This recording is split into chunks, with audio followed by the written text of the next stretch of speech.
Assalamualaikum warahmatullahi wabarakatuh. Perkenalkan, nama saya Syarifah Sasmita. Saya dari kelas 10 IPS 1 SMA Negeri 18 Kabupaten Tangerang. Di sini saya akan menyelesaikan tugas bahasa Indonesia yang diberikan oleh guru saya, yaitu Bu Istiqomah Nur, mengenai membuat video yang berisi menceritakan salah satu cerita rakyat yang berada di Indonesia. Di sini saya akan menceritakan sebuah legenda atau cerita rakyat populer yang berasal dari Yogyakarta, tepatnya di daerah Jawa Tengah, Indonesia, yang berjudul Roro Jonggrang. Cerita ini mengisahkan cinta seorang pangeran kepada seorang putri yang berakhir dengan dikutuknya sang putri akibat tipu muslihat yang dilakukan olehnya. Dongeng ini juga menceritakan asal mula yang ajaib dari Candi Sewu, Candi Prambanan, Keraton Ratu Baka, dan Arca Dewi Durga yang ditemukan di dalam Candi Prambanan. Baiklah, saya akan menceritakan legenda ini. Roro Jonggrang. Pada zaman dahulu kala, terbentuklah dua kerajaan yang bertetangga, yaitu Kerajaan Pengging dan Kerajaan Baka. Kerajaan Pengging dipimpin oleh Prabu Damarmaya yang memiliki putra, yaitu Raden Bandung Bondowoso. Dan Kerajaan Baka dipimpin oleh seorang raja berwujud raksasa bernama Prabu Baka. Prabu Baka memiliki patih yang setia bernama Patih Gupala. Meskipun berasal dari bangsa raksasa, Prabu Baka memiliki putri cantik jelita bernama Roro Jonggrang. Untuk memperluas kerajaannya, suatu hari Prabu Baka menyerukan perang kepada Kerajaan Pengging. Perang pun terjadi di Kerajaan Pengging. Prabu Baka mengamuk dan memukul mundur pasukan Kerajaan Pengging. Serbu! Serbu! Ya, ya, ya. Putra mahkota Kerajaan Pengging bernama Bandung Bondowoso marah besar saat tahu kerajaannya diserang tiba-tiba oleh Prabu Baka. Maka Prabu Damarmaya mengirimkan putranya untuk menghadapi Prabu Baka. Ini tidak bisa dibiarkan. Kita harus menyerang pasukan Prabu Baka. Di tengah pertempuran, Bandung Bondowoso bertemu dengan Prabu Baka. Mereka pun bertempur dengan ganas, saling menyerang dan saling mengeluarkan jurus andalan mereka.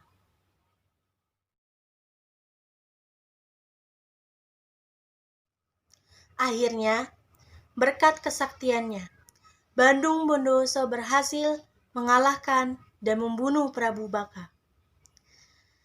Pasukan Prabu Baka kocar-kacir saat tahu rajanya telah terbunuh. Patih Gupala memerintahkan mereka lari pulang ke Kerajaan Baka. Bandung Bondowoso tidak tinggal diam. Ayo kejar! Jangan menyerah! Ya, ya, ya, ya. Dia dan pasukannya mengejar musuh hingga ke Kerajaan Baka. Sesampainya di Kerajaan Baka, Patih Gupala langsung menyampaikan berita kematian Prabu Baka kepada putrinya, yaitu Roro Jonggrang. Bandung Bondowoso bisa masuk ke dalam istana dengan leluasa. Alangkah terkejutnya dia karena bertemu putri cantik jelita di dalam istana. Wahai putri cantik, siapa gerangan dirimu? Aku adalah putri Prabu Baka. Namaku Roro Jonggrang. Dia langsung jatuh cinta kepada Roro Jonggrang. Bandung Bondowoso tidak bisa tidur memikirkan Roro Jonggrang. Akhirnya, dia mengutarakan maksud hatinya untuk melamar sang putri cantik itu. Wahai Roro Jonggrang nan jelita, maukah kau menjadi istriku? Mendengar lamaran Bandung Bondowoso, Roro Jonggrang menjadi bingung. Dia takut kepada Bandung Bondowoso, tetapi dia tidak ingin menikah dengan orang yang telah membunuh ayahnya. Akhirnya, sang putri pun bersedia dipersunting dengan dua syarat.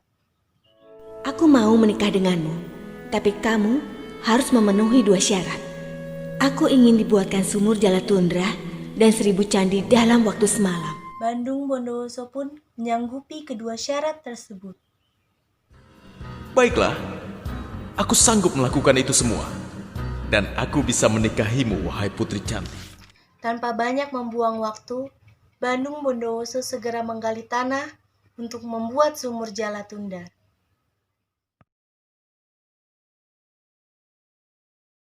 Hanya dalam waktu singkat, sumur itu pun sudah jadi. Roro Jonggrang gelisah. Akhirnya, dia memikirkan cara untuk mencelakakan Bandung Bondowoso. Bagaimana, Roro Jonggrang? Apakah sumurnya sesuai dengan keinginanmu? Roro Jonggrang tersenyum, lalu berkata, Bandung Bondowoso, maukah kamu masuk ke dalam untuk memeriksa sumur itu? Baiklah, aku akan memeriksanya. Bandung Bondowoso segera turun ke dalam sumur. Setelah Bandung Bondowoso turun ke dalam sumur, sang putri memerintahkan Pati Gupala dan pasukannya untuk menimbun sumur tersebut dengan batu. Bandung Bondowoso tahu bahwa dia ditipu dan marah besar. Rupanya dia telah menipuku. Akan tetapi, berkat kesaktiannya, Bandung Bondowoso berhasil mendobrak timbunan batu tersebut dan naik ke atas. Roro Jonggrang terkejut karena Bandung masih hidup. Apakah kamu hendak menipuku, putri? Roro Jonggrang tersenyum dan berusaha meredakan amarah Bandung Bondowoso. Syarat pertama sudah berhasil. Sekarang tinggal syarat kedua. Bangunlah 1000 candi untukku. Bandung Bondowoso pun tahu bahwa dia tidak akan mungkin membuat 1000 candi hanya dengan kekuatannya sendiri. Akhirnya, untuk mewujudkan syarat kedua, Bandung Bondowoso pun memanggil pasukan makhluk halus dan mengerahkannya untuk membuat candi-candi itu. Ribuan makhluk halus pun datang dari perut bumi dan segera membangun candi-candi itu. Berkat bantuan mereka, Bandung Bondowoso berhasil membangun 999 candi.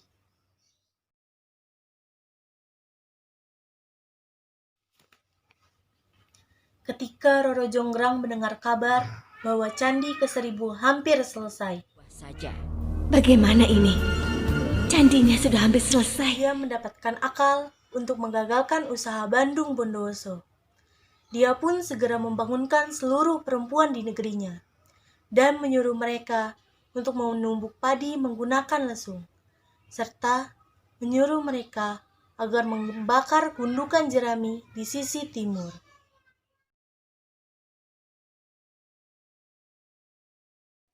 Suara lesung mengesankan bahwa aktivitas subuh telah dimulai, sedangkan cahaya dari timur memberikan kesan bahwa sebentar lagi matahari akan terbit.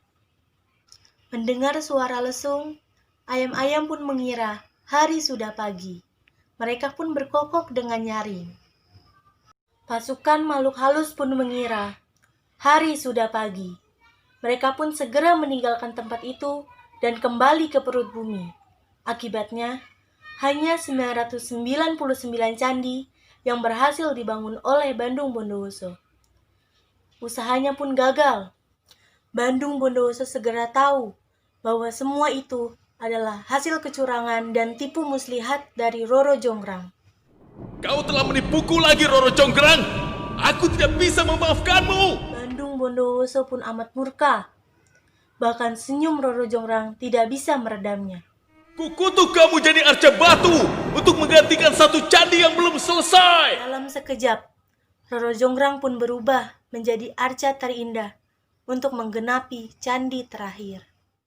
Menurut kisah ini, situs Ratu Baka di dekat Prambanan adalah Istana Prabu Baka. Sedangkan 999 candi yang tidak selesai kini dikenal sebagai Candi Sewu.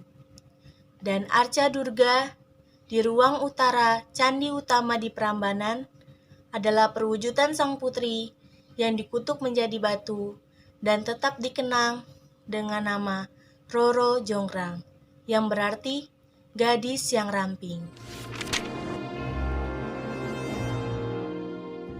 Demikian cerita yang dapat saya sampaikan. Kurang lebihnya saya mohon maaf. Wassalamualaikum warahmatullahi wabarakatuh.